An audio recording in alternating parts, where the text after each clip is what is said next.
मिरजेत राष्ट्रवादीचे अजित पवार पक्षाचे 2 सदस्य फुटले. पंचायत समिती सभापती निवड भाजपचा आघाडीला धक्का.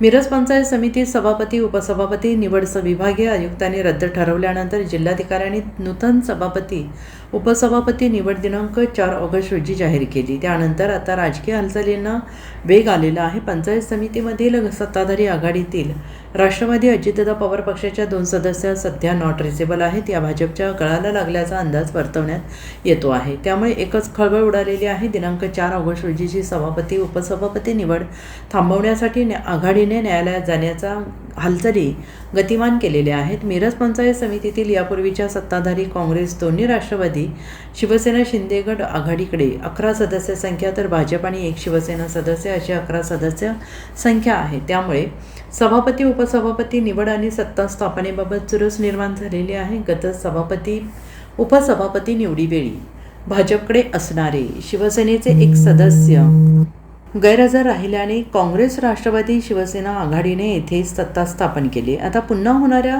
सभापती निवडीत संख्याबळ वाढवण्यासाठी भाजपने प्रयत्न सुरू केल्याचं दिसत आहे आणि यातूनच राष्ट्रवादी अजित पवार पक्षाचे मिरज पूर्व भागातील 1, मिरज पश्चिम भागातील 1 असे 2 सदस्य भाजपच्या गळाला लागले असल्याचं बोललं जात आहे. Bureau report, SPN Marathi, Miraj.